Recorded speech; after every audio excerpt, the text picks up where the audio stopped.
বিধানসভানি লবিও ত্রিপুরা বিধানসভানি খোকফাং বিশ্ববন্ধু সেননি মুইতো খ্লাইমা পান্দা খ্লাইজাখা স্রাংসাল ত্রিপুরা বিধানসভাनि খোকফাং বিশ্ববন্ধু সেন সাখাमिया क्लायै बनो बेंगलुरु साखामनग साक फुलुंना बागै तलांगै थांलायमानि बेंगलुरु सांनायजोगै तंमायागुलो पाइथांनि लांमा जय थांका त्रिपुरा विधानसभानि खौफां बिश्वबंधु सेननि यागुलो बिनि मांग कथिनो त्रिपुरा हास्तियो तबुइ फाइजाखा त्रिपुरा विधानसभानि खौफां बिश्वबंधु सेननि मुइतो ख्लाइमा पान्दा ख्लाइजाखा स्रांसल हास्ते विधानसभानि लबियो काइसनाथितक पान्दा ख्लाइमुनि बिसुंतै आ मुइतो ख्लाइमा पान्दा मानजागैखा त्रिपुरा विधानसभानि डेपुटी स्पीकर रामप्रसाद पाल मंत्री रतनलाल नाथ विधानसभानि खौफां जोग एमएलए कल्याणी साहा राय एलओपी जितेंद्र चौधरी खबै जुदा जुदा एमएलए जोग रकनि मानजाक मुंबाय मुइतो ख्लाइमा पान्दा ख्लाइजाखा खौफां बिश्वबंधु सेननि मुइतो ख्लाइमा पान्दा रक्षाबै बिश्वबंधु सेननि मांगलियो खुम बगै बिनि ख्लाइ कलांजाक सामं हमं रगनो तयै खोकाय कक नारखा त्रिपुरा विधानसभानि डेपुटी स्पीकर रामप्रसाद पाल मुइतो ख्लाइमा पान्दावो नुकजाखा Vidhansabha house of the leader Tripura हास्तिनि मंत्री अक्रा प्रोफेसर डॉक्टर मानिक साहा सप्पायलिया मंत्री अक्रा त्रिपुरा विधानसभानि खौफां बिश्वबंधु सेननि मुइतो ख्लाइमा पान्दावो सप्पायानि जारै थोंग्रोंनि बिसिंगो जुदा जुदा कक्तिमारक गासै दंगो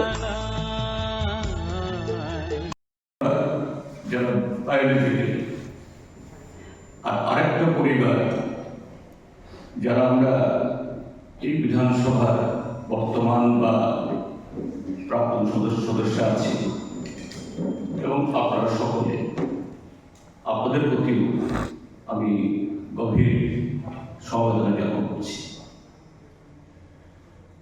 তো এটা ঠিক যে তার বয়স হয়েছিল ৭২ বছর,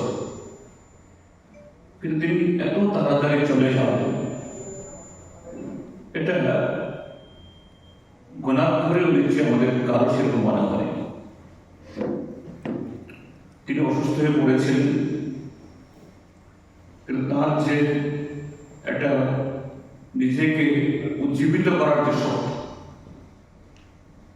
ব্যক্তিগতভাবে যে সে আঘাতটা তো কঠিন হলেও এটার সাথে মোকাবেলা করে সে যুদ্ধে বিজয়ী হয়ে তিনি ফিরে আসবেন সঙ্গীমায়, আবার আমাদের এই বিধানসভা তথা অধিবেশন পরিচালনা করবেন, এটা আমার দৃঢ় বিশ্বাস ছিল।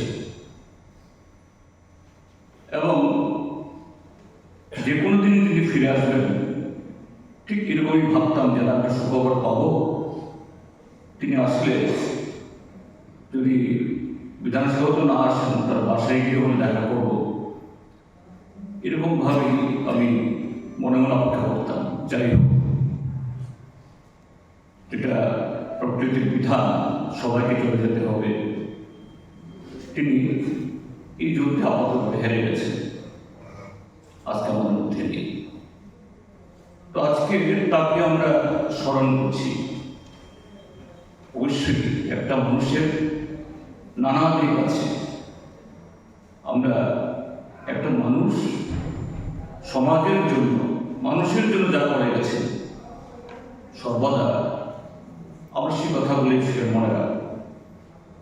তো ব্যক্তিগতভাবে তার সাথে আমার পরিচয় ২০০৮ সালে যখন তিনি প্রথম নির্বাচিত হয়ে আসেন, তখন আমার 4th টার্ম, আমিও ৪র্থবার নির্বাচিত হয়ে এসেছি। আমরা টিচার বেঞ্চে, তিনি বিরোধী বেঞ্চে। আমার থেকে বয়স তো প্রায় ৫-৬ বছর বড়। স্বাভাবিকভাবেই যারা বিরোধী বেঞ্চে থাকে, এটা যে কোনো সময় তাদের চেষ্টা থাকে হাউসকে গোটা, শুধু যারা এই সভার সদস্য তারা না, অন্যরা কথা না বলুন, বিধানসভার যে সচিবালয় এবং সবাইকে নিয়ে সমস্ত স্টাফ, যে কোনো সদস্য টিচারে হোক বা অপোজিশন বেঞ্চ, তারা চেষ্টা করেন তাদের কথা বলার নানা ভঙ্গিমার মধ্য দিয়ে কিভাবে যে জনগণের বক্তব্যকে পৌঁছানো যায়।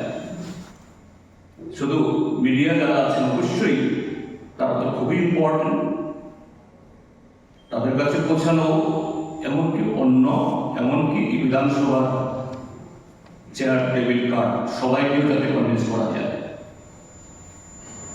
তো আমরা দেখতাম যে বিশ্ববন্ধু বাবু খুব সুন্দরভাবে তিনি একজন শিল্পী, নাটক ইত্যাদি করতেন এবং দেখেছি ওনার চেম্বারে গিয়ে স্পিকার হওয়ার পর আমরা কথা যখন বলি তখনও রবীন্দ্রসঙ্গীত তার ইয়েতে বাজত, কম্পিউটার থেকে সেখানে যে ছোট্ট বক্স আছে সেখানে, অর্থাৎ খুবই সঙ্গীত প্রেমী এবং শিল্পীরা সাধারণত উদার মনের হয়। একটু সময় পেলেই গান শোনার, আবৃত্তি শোনার চেষ্টা করেন, তিনিও তাই ছিলেন। তো সেই তার যে গুণটা, এটা বিধানসভার মধ্যে গুরুতর রাজনৈতিক, অর্থনৈতিক, সামাজিক বিভিন্ন স্কুলে তারা শুনে যেত। তার সেই স্কিলটা এত দারুণ ব্যবহার করতাম। খুব খারাপ লাগছে এই কথাগুলো তিনি বলেছেন সেদিন আমাকে, মনে রেখেছেন কথা। তো এখন আমাকে যদি জিজ্ঞেস করেন কেউ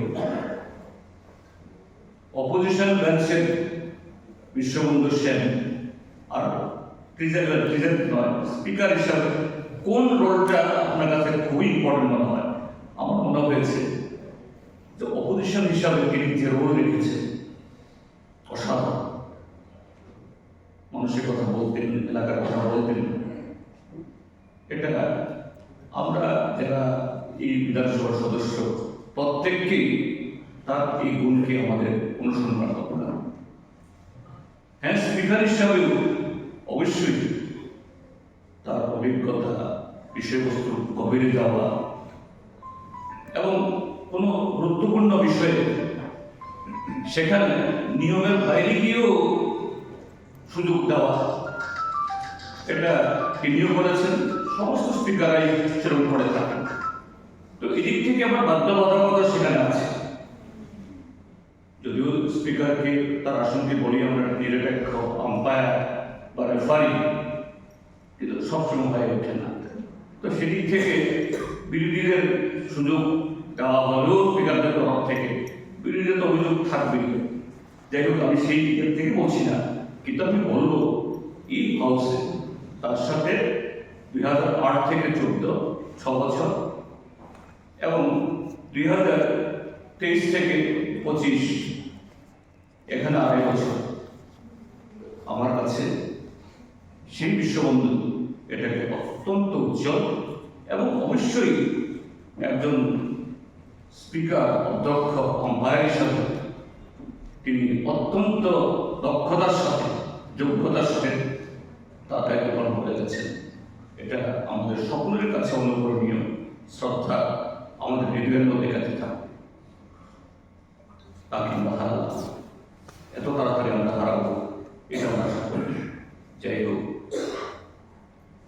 মাননীয় প্রয়াত স্পিকার বিশ্ববন্ধু সেন, তার পরিবার পরিজনের প্রতি আবারও আমি গভীর সহযোগিতা জ্ঞাপন করছি এবং বিধানসভা হিসাবে যারা আমরা এই পরিবারের সদস্য তাদের সকলের প্রতি প্রয়াত বিশ্ববন্ধু সেন আমাদের মাননীয় স্পিকার, তিনি তার স্মৃতি আমাদের মনে অমর থাকুক, জাগ্রত থাকুক। ধন্যবাদ।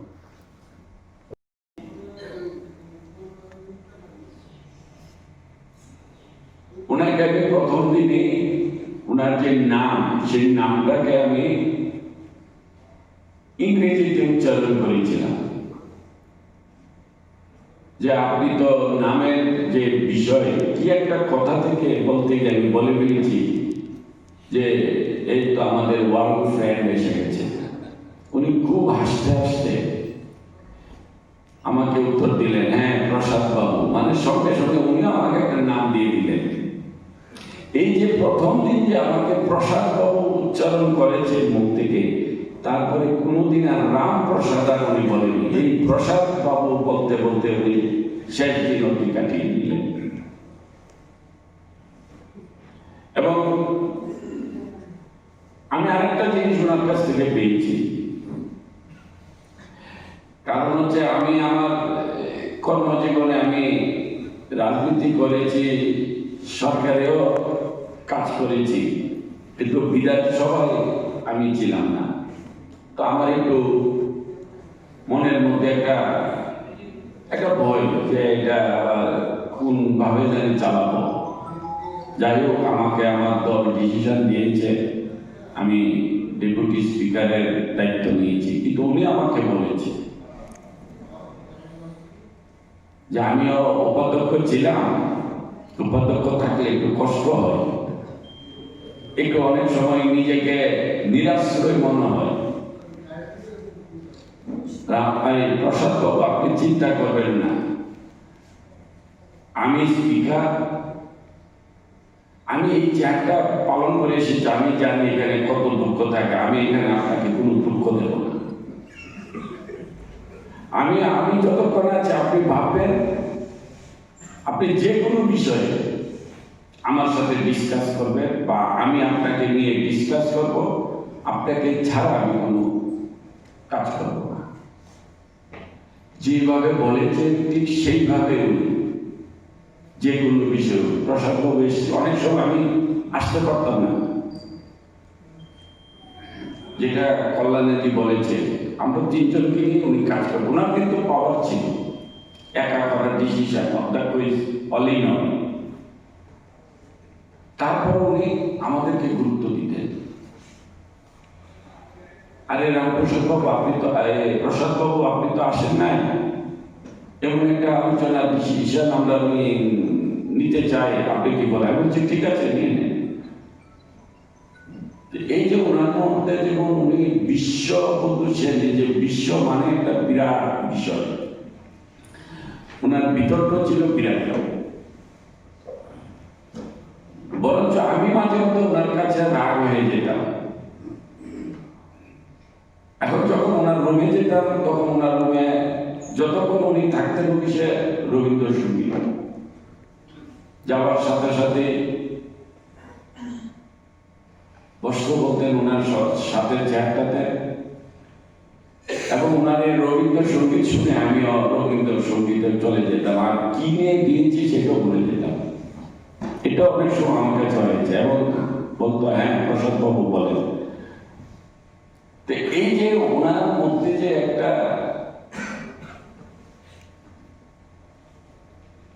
ভালোবাসা হতে পারে, বা এটা একটা ওনারই একটা গড গিফট, ওনার কাছ থেকে আমরা পাই।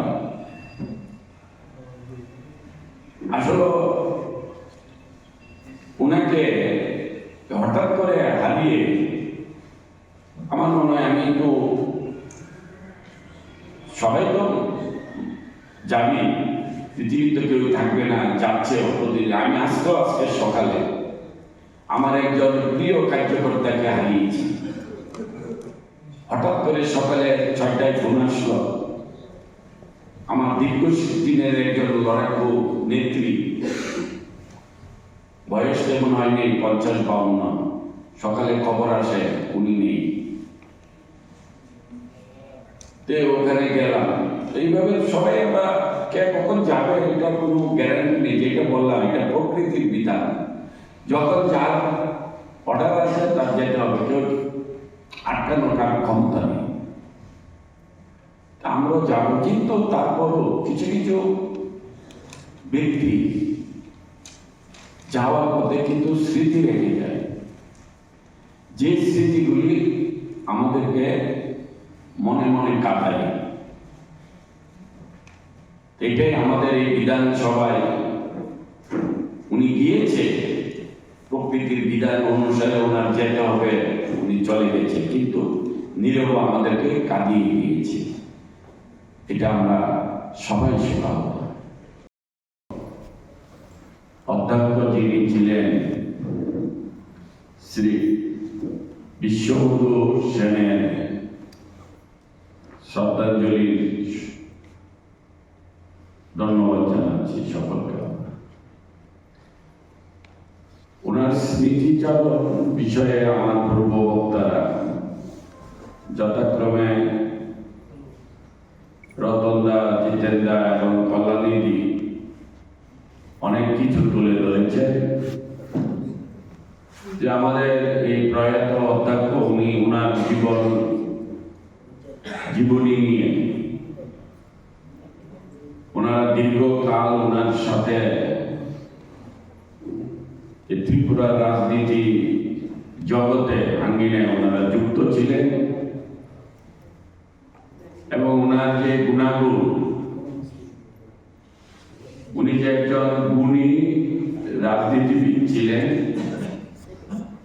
উনি যে একজন জননেতা ছিলেন,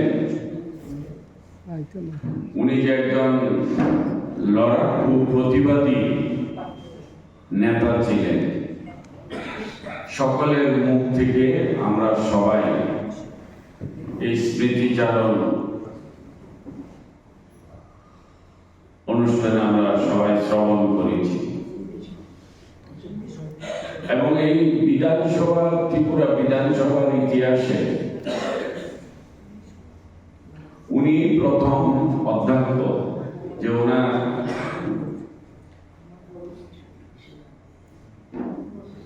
সরকারি অধ্যক্ষ দায়িত্ব পালনের মাধ্যমে উনি প্রয়াত হয়েছে। এটা আমাদের ত্রিপুরা বিধানসভা, সেটাই প্রথম আমরা এই শ্রদ্ধাঞ্জলি করছি। তো যাই হোক, এটা আমরা সবাই মেনে নিই, এটা প্রকৃতির বিধান।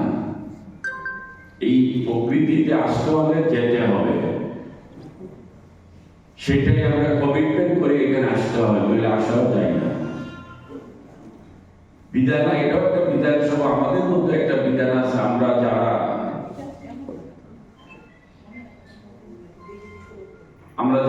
মানব জাতি এবং আমরা যারা দেশ চালাই, দেশ পরিচালনা করি, আমাদের যে সংবিধান আমরা যে বানিয়েছি, আমাদের মাধ্যমে একটা বিধান, যে বিধানের মাধ্যমে আমরা সবাই, বিধানের দ্বারা আমরা সকলে পরিচালিত, তার বাইরে আমরা কেউই না। তার উপরও কিন্তু আরেকটা বড় বিধান, যার নাম হচ্ছে প্রকৃতির বিধান। এই প্রকৃতির বিধান বড়ই কঠিন, কোনো কম্প্রোমাইজ নাই, কোনো প্রকারের অপশন থাকে না। কেউ বলতেও পারে না প্রকৃতির বিধান কখন কার উপর সেটা প্রয়োগ করা হবে। আমাদের বিধান কিন্তু আমরা সেটাকে পরিবর্তন এগুলি আমরা করতে পারি, যে এটা আমাদের এই মানব জাতির মাধ্যমে বিধান আমরা বানিয়েছি। কিন্তু প্রকৃতির বিধান বড়ই নির্মম। যতই আপনজন থাকুক, যতই প্রিয়জন থাকুক, যতই ভালো লোক থাকুক, আমরা যতই চেষ্টা করি, প্রকৃতি কিন্তু তার এই কঠিন সিদ্ধান্ত থেকে অনড়। আর তার কারণে আজকে আমরা মানতে হয় যে জন্মালে মরিতে হবে, এটাই সত্য। আজকে আমরা প্রয়াত অধ্যক্ষ বিশ্ববন্ধু সেনের ওনার স্মৃতিচারণে আমরা অনেক ওনার জীবনী শুনেছি। আমিও দু চারটি কথা এখানে শেয়ার করছি। আসলে উনি বিজেপি পার্টিতে আসার পরে ওনার সাথে আমার ডাইরেক্ট সম্পর্ক হয়েছে। তার আগে উনি একজন নর্থ জেলার একজন বড় রাজনীতিবিদ ছিলেন, সেটা আমরা জানতাম। উনি একজন কংগ্রেসের নেতৃত্ব ছিলেন নর্থ জেলার এবং আমাদের রাজ্যের মধ্যে। উনি ওনার শুরুয়াত জীবন উনি বিরোধী নেতা হিসেবে শুরু করেছেন এবং যেটা আমাদের অপোজিশন লিডার জিতেন্দ্র বলেছেন যে ওনার যে সৌন্দর্য, ওনার যে মহিমা, ওনার যে প্রয়োজন, সেটা বিরোধী নেতা হিসেবে উনি খুব একটা ব্যক্তি ছিলেন। এবং যারা বিরোধী হিসেবে, যারা মানুষের মন জয় করতে পারে, সে হোক বিরোধী ব্যক্তি, সে হোক নিজের দল, তারাই অ্যাকচুয়ালি সত্যিকারের রাজনীতিবিদ। তিনি শুধু রাজনীতিবিদ ছিলেন না, তিনি ছিলেন সাহিত্য অনুরাগী, কবিতা লিখতেন, রবীন্দ্র অনুরাগী, নজরুল অনুরাগী। তার চেম্বারে সুমনবাবু, তারা জানেন সুমনবাবু এই কাজটা করেছেন, সুমন সাহা। তার কম্পিউটারে সমস্ত রবীন্দ্রসঙ্গীত, অনেক পুরনো শিল্পীদের গাওয়া গান, যে শিল্পীদের গাওয়া গান আমরা আজকের দিনে খুব কম শুনি, তিনি শুনতেন, তিনি বলতেন, রিওয়াইন্ড করতেন যে এই গানটা কি পরিস্থিতিতে গিয়েছিলেন, কাকে লক্ষ্য করে গানটা তিনি গিয়েছিলেন। তিনি একবার নজরুলের নাতনি এসেছিলেন, কবি নজরুলের নাতনি এসেছিলেন আমার সাথে দেখা করে। আমাদের বিশ্ববন্ধু সেনের প্রয়াত অধ্যক্ষের চেম্বারও তিনি গেছেন। তাকে তিনি প্রশ্ন বানিয়ে জর্জরিত করেছিলেন। এই কবিতাটা কখন লিখেছিলেন? বুলবুলকে নিয়ে লিখেছিলেন, কবি নজরুলের ছেলে বুলবুল, তাকে নিয়ে লিখেছিলেন। কোন পরিস্থিতিতে লিখেছিলেন? প্রত্যেকটি বিষয় নিয়ে তার পড়াশোনা ছিল। সবচেয়ে যেটা আমাকে আকর্ষিত করত, তিনি চেম্বারে এসে প্রথম গুরুদেব রাম ঠাকুরকে আগে প্রণাম করতেন, তারপর তার বাবা মাকে প্রণাম করে তারপর তিনি চেয়ারে বসতেন। এটা আমাদেরকে শিখিয়েছে যে আমাদের যিনি দীক্ষাগুরু, তাদেরকে কিভাবে সম্মান করতে হয়। যারা শিক্ষাগুরু, বাবা মা আমাদের প্রথম শিক্ষক শিক্ষিকা, তাদেরকে কিভাবে সম্মান করতে হয়। আর খুব কাকতালীয় ভাবে স্পিকার, ডেপুটি স্পিকার এবং আমরা তিনজনই রাম ঠাকুরের দীক্ষিত ছিলাম। আমরা গুরু ভাই বোনও ছিলাম। অনেক স্মৃতি যেগুলো কখনোই আমি ভুলতে পারবো না। আজও তার চেহারার দিকে তাকাতে পারি না, ফটোর দিকে তাকাতে পারি না। তিনি তার রবীন্দ্রনাথের রবীন্দ্রসঙ্গীতই বলতে হয়, তুমি রবে নীরবে আমার হৃদয়ে, সেটা আমাকে বলতেই হয়। শুধু আজকের দিনে এটুকুনি বলবো, তিনি যেখানে থাকুন পরম শান্তিতে থাকুন এবং তার অসমাপ্ত কাজ যেন আমরা সম্পন্ন করতে পারি। তার পরিবার পরিজনদের এই মুহূর্তে ঈশ্বর শক্তি প্রদান করুক, তারা এই দুঃখ কাটিয়ে উঠুক। আপনারা তাকে যে শ্রদ্ধা করতেন এবং তিনি আপনাদেরকে কতটা ভালোবাসতেন, আমি বোধহয় অনেকটাই জানি। আমি জানি আজকেও আপনারাও অত্যন্ত ব্যথিত, অত্যন্ত মর্মাহত। আপনাদের হৃদয়ের এই অনুভূতিও তার এই যাত্রাপথ, যে যাত্রাপথে তিনি, আমরা যেটাকে বলি যে পরম ঈশ্বরের আশ্রয়ে তিনি গেছেন, সেখানেও আপনাদের সেই বার্তা পৌঁছাবে। আবারও সবাইকে আমি আমার আন্তরিক শ্রদ্ধা জানিয়ে, সম্মানিত মঞ্চে যারা রয়েছে তাদেরকে আন্তরিক শ্রদ্ধা জানিয়ে, বিশ্ববন্ধুতার চরণে আমার কোটি কোটি নমস্কার জানিয়ে আমার আলোচনা শেষ করছি। শপথ নিতে দেখেছি কিংবা কোনো অনুষ্ঠানকে অনুষ্ঠিত হতে দেখেছি, শ্রদ্ধা জানানোর ব্যাপাতুর চিত্তে এই অনুষ্ঠানে আমি প্রথম আজকে এই লবিতে। আজকে বিধানসভার প্রত্যেক কর্মচারী, অফিসার সবাই আন্তরিকভাবে যে শ্রদ্ধাঞ্জলি অনুষ্ঠানের আয়োজন করেছে, এই শ্রদ্ধাঞ্জলি অনুষ্ঠানে সম্মানিত মঞ্চে যারা রয়েছে, আমাদের বিধানসভার honourable speaker in charge Shri Ramprasad Pal মহোদয়, আমাদের সঙ্গে রয়েছে parliamentary affairs minister honourable Shri Ratanlal Nath মহোদয়, আমাদের honourable leader of the opposition Shri Jitendra Chaudhury. তাদের তিনজনকে আমার অত্যন্ত গভীর শ্রদ্ধা এবং নমস্কার জ্ঞাপন করছি। তৎসঙ্গে আমাদের অ্যাসেম্বলি সেক্রেটারি রয়েছেন শ্রী এম কে নাথ মহোদয়, রয়েছেন আমাদের সঙ্গে ওএসডি মিস্টার মহান্তি, সমস্ত অফিসার করণিক, সমস্ত স্টাফ আমাদের, যারা আমরা বৃহত্তর পরিবারের একটি অংশ, বিধানসভা, আমাদের পবিত্র বিধানসভার অংশ। আপনাদের সকলকে আজকের এই শ্রদ্ধাঞ্জলি অনুষ্ঠান থেকে আমি বিনম্র শ্রদ্ধা জ্ঞাপন করছি। তৎসঙ্গে মিডিয়ার বন্ধুরা, যাদের মাধ্যমে আজকে বিধানসভার এই পবিত্র অনুষ্ঠান গোটা রাজ্য দেখবে, সমস্ত সাংবাদিক বন্ধুদেরকেও আমি শ্রদ্ধা জ্ঞাপন করছি। একটু আগে দুইজন আপনাদের সামনে এই সুন্দর আলোচনা করেছেন। আমার সাথে ওনার পরিচয় 80 দশক থেকে,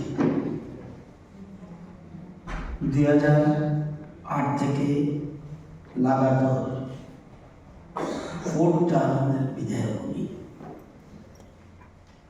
উনি শুধু রাজনৈতিক ব্যক্তিত্ব ছিলেন না, কবি, সাহিত্যিক, গায়ক, অভিনেতা, এক কথায় সংস্কৃতি প্রিয় মানুষ ছিলেন। যেটা একটু আগে বলেছে যে অবসর সময় সবসময় গান শুনতেন, বিশেষ করে রবীন্দ্রসঙ্গীত। যারা রবীন্দ্র অনুরাগী তারা কখনো খারাপ হতে পারে। তিনি ছিলেন ধর্মনগরের মানুষের কাছে বিশ্বদা, সুন্দর এবং রুচিসম্মত বক্তব্য রাখতেন। মানুষের সাথে সখ্যতা ছিল ভীষণ। কিন্তু মনে রাখতে পারেন আমি জানি না, এখানে আমাদের বাঙালিকে শচীন সিং থেকে আরম্ভ করে বিপ্লবের পর পর্যন্ত এখানে আছে। এর মধ্যে 10 জন মুখ্যমন্ত্রী, 3 জন আছে, বাকি 7 জন নেই। ডান দিকে 11 জন স্পিকার, 2 জন বেঁচে আছে, 9 জন নেই।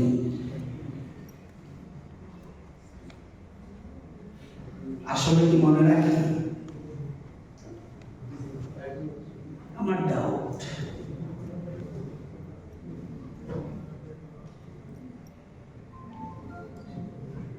আমরা সবসময় বলি সবাই মনে রাখে, আমি জানি না মনে রাখে কিনা। প্রয়াত বিশ্ববন্ধু সেন,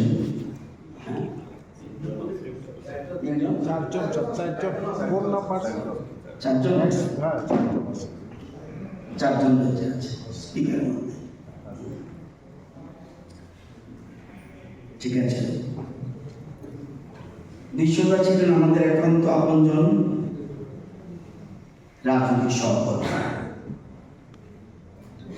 জাতীয়তাবাদী রাজনৈতিক দলের বিভিন্ন কর্মসূচি নিয়ে কাজ করার সুবাদে আমরা একে অপরের কাছাকাছি আসি এবং মেয়েলি উনি কাজ করতেন তখন উত্তর জেলাতে। মেয়েলি ওনার অ্যাক্টিভিটি বেশি ছিল এবং জাতীয়তাবাদী ভাবধারা বিশ্বাসী বিশ্ববাবু ছাত্র জীবন থেকে কিন্তু ছাত্র আন্দোলনে যুক্ত ছিলেন। পরবর্তী সময় জাতীয় দলের রাজনৈতিক দলের একজন দক্ষ নেতৃত্ব হিসেবে দলীয় সংগঠন এবং বিভিন্ন রকম স্বৈরাচারী কার্যকলাপের বিরুদ্ধে অন্যতম প্রতিবাদী মুখ ছিলেন বিশ্বদা। ওনার আহ্বানে কিন্তু হাজার হাজার দলীয় কর্মী সমর্থক জড়ো হয়ে যেতেন। এটা সব জায়গায় কিন্তু পাওয়া কঠিন।